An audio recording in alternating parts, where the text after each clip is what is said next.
Welcome to the Fire and Earth podcast with your hosts, Jason Mefford and Kathy Gruver. Fire and Earth, giving you the keys to unlock your limitless potential. Hey everybody, welcome back to another episode of the Fire and Earth podcast. I'm your co-host, Kathy Gruver. And I'm Jason Mefford. And today we thought we'd do some fun stuff, which you're probably going to see in the next few episodes as well. Because, hey, we like to do things different and shake it up, right? And so we thought we'd just do some shorter episodes where we just kind of ask some questions, talk real quick about certain things. And so we're starting with this one today again, real, raw, unscripted, right? So here we go. It's unscripted. I don't know what the question is. I know. Oh my gosh, what are we going to do? But, recently we had Corey Blake on, and one of the things that he had done is actually come up with his company, Roundtable Companies, had come up with this game called Vulnerability is Sexy. Yep. So I actually ordered a copy. It's got some great questions on it. These are what are called break the ice. If you're watching video, you can see that. So it's just a question to break the ice. So we thought it'd be fun to just ask and just give unscripted answers to these questions. So the first one that we have here, Kathy, what did you want to be when you grew up and why? As I think most kids did. So I went through phases, right? So the first one was I wanted to be a veterinarian. And then I recognized after my first hamster died that I couldn't handle the dead stuff. So I recognized that there was not only the taking care of the animals, it was the you have to tell a kid or puppy just died. So that was out pretty quick. And then I went to archaeology because I was just obsessed with like Stonehenge and Egypt. And then I recognized I didn't want to be an archaeologist. I wanted to be Howard Carter. And he had already discovered King Tut's tomb, and what was there left to find? So that went out the window pretty fast. And then I landed on theater really young. I was probably 8th, 9th grade when I landed on theater, and that stuck. I was a theater major. I pursued theater, and now I translate all that into the motivational speaking. So it was kind of an interesting journey. But yeah, I had reasons pretty quickly why those professions weren't going to work. The first couple. Yeah. What about you? Well, and for me, I mean, I know when I was little, when I was really little boy, I used to love watching Hogan's Heroes and war movies and other stuff. So I always kind of thought that I would go into the military and become a general in the military. It's General funny because General Mefford, all present and accounted for, right? But what's funny is actually I was talking with one of my sisters not too long ago, and she made reference to me that one of my nicknames they used to call me was the General, because I would, when I was little, kind of, I don't know if I was bossing the other kids around or not or what on how to play, but so that was one. And again, I don't know why that kind of went by the wayside. There's been lots of other things. I was going to be a lawyer for a while, and I was going to be a politician. Right. So actually my first year in college, I was going to do political science. That's what my major was. And then just had some things that happened kind of in the political landscape and realized there's no fucking way I want to be a politician. I have to lie to people and do all the things that you have to do to become a politician. Decided I didn't want to be a lawyer either. Ironically, my favorite class, that first year in college was psychology. So, of course, what did I do instead? I got an accounting degree because everybody told me that's what you're supposed to do, right? But anyway, that's not. So I did that for a while, but yeah. So the why on the accountant was probably just to try to make a living, right? Because that was the practical thing to do. Yep. Practical. You can always get a job as a CPA, right? Yep. But deep down that's not really what I want to do, what I like doing. And again, never necessarily thought of being an actor per se, but I always liked performing. And I remember we'd do these like little things for our parents. We'd put on the turntable. This was in the old days, the 33 and lip sync to like Disney songs or stuff like that, and put on a play for my family. So there's always been some of that inside of me. And, you know, I just love teaching people and entertaining them as well, which is kind of what I'm doing today too, right? Why we do what we do. And it's so interesting to kind of, it's a similar topic, but I had read somewhere, and I think on one of our first episodes, we talked about this, the things that we played at as kids and the things that we pretended to be, often that fits into our life. And I look back at particular, I was an only child. So I was constantly in the game room downstairs talking to myself and creating these scenes and these things. I did several things. I was a veterinarian. I kept medical notes. I had little pill bottles for my animals, and my mom would give me Smarties to put in the pill bottles. And any other kid would have been like glug and just taken all the Smarties.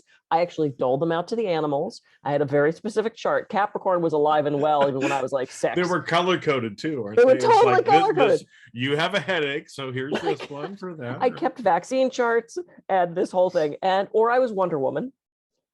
Okay, I spun around and just hoped that I turned into Wonder Woman, and or I ran a business. I had a little company when I was a kid called Consolidated Fuzz, and I made a stock ticker out of a Kleenex box. And my dad gave me his old the day planners that would automatically show up from your bank or something that he never wrote in. Yeah. And he'd give me all these old invoices, and I ran a company. I don't know what I did for Consolidated Fuzz, and now I kind of look back to what I do now. I was also a voracious reader. I mean, I read War and Peace when I was 6. What? Yeah. I did not know that about you. I showed up to kindergarten fully able to read myself. Wow. And someone at my last class reunion brought that up, and I was like, okay, I thought that was just in my head that I was making that. She's like, no, you can fully read. I went, cool. So I was reading psychology books and biology books when I was a little kid. I'd pull them off my parents' bookshelf, like what you have behind you, and I would just read. Yeah. So now I kind of look at what I'm doing with my life, and it's I kind of did the medical thing, with the massage and the alternative medicine, and the psychology is huge now because I'm a coach, and I still think I'm Wonder Woman. And I'm running my own business. So, it's it all sort of has come back. Well, it's funny. And I think, again, I mean, since we're trying to do these little shorter episodes, I mean, this is, maybe great because where you just went with that, because how many people have you talked to? And I know I've talked to a lot of people, and they're like, I just don't know what my calling is in life, what I'm supposed to do. And I've gone through that myself. It's being a CPA ain't that fun, folks, right? So you have these little moments where you're like, is this all I'm going to do with my life? And so it's interesting because, like you said, and I found the same thing as I've looked back at what I used to play, or dream about as a young child, even as a teenager, because you can also throw a writer in there. I wanted to be an author. Yep, me too. Yep. As well. Business people. Yes, I started reading Forbes when I was 12 or 13. I mean, I know it's crazy, right?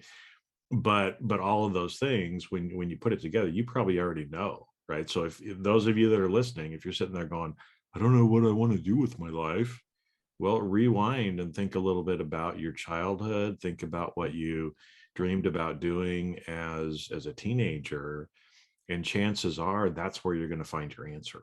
Yeah. Because both of us have that same thing, right? It's oh man, I can't believe we're here. But when you look back, it's well, that makes perfect sense. Yep. Everything was set in motion so long ago. And it's, to me, it's this combination of things. It's, when I stopped performing, I had this thing of, oh crap, it was sort of humiliating because all the adults said, you better have something to fall back on. You better have something to fall back on. What if the acting thing doesn't work? What if the acting thing doesn't work? And I thought, what do you mean? What if it doesn't work? I mean, there was not even a reality in my brain that it wouldn't work and that I wouldn't be a working actor in Hollywood. So when I decided this isn't working, I'm not going to be a working actor in Hollywood, there was this almost shame, humiliation of, oh shit, the adults are right. Now what am I going to do with myself? But I recognized that all that experience, every job I've ever had, from Domino's Pizza to waiting tables at IHOP, worst job ever. Lip in my mouth a little bit. I mean, it was horrible. But all of those jobs, interacting with those bosses, having my first office job, not knowing how a fax machine worked, it was so humiliating. But all of that experience leads us to exactly where we are right now. And so we've said this before, there are no failures, it's only feedback, right? So even though the acting thing didn't work out, I'm on stages around the world, different outfit, different accent, but I'm still performing. And so it's like everything came full circle. And that, to me, there's no time wasted unless you don't learn from it and grow. Good point. I think that was good. Yeah. Because and we just hit our 10-minute mark. Oh, well, there we go. Well, no, because I think it's actually very relevant, because most people wonder about this.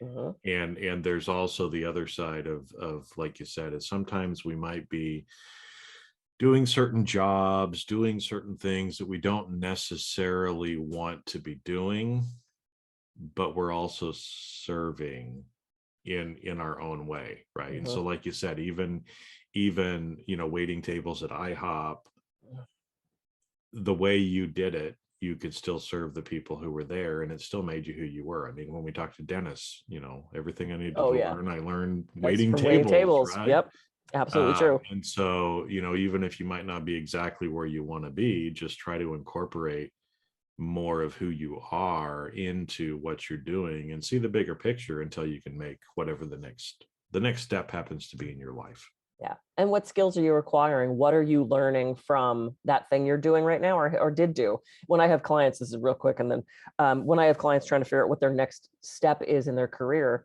we sit down and we chart every job they've had, what they liked about it, what they didn't like about it, what they learned from it, how their bosses and their coworkers influenced and encouraged them.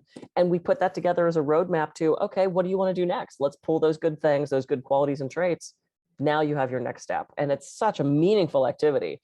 You have no idea that the paper route when you were 10 influenced you so much until you really sort of break it down. So kind of fun. Yeah, I've noticed that too, as I've started reflecting more on my childhood based on some programs and stuff I'm working on now, that it's really, you already have the answers. They're already there, right? You just got to do a little bit of digging into it. Do an exercise like Kathy was just talking about. That would be a great way for you to kind of figure out some of those things and help you know what your next step happens to be.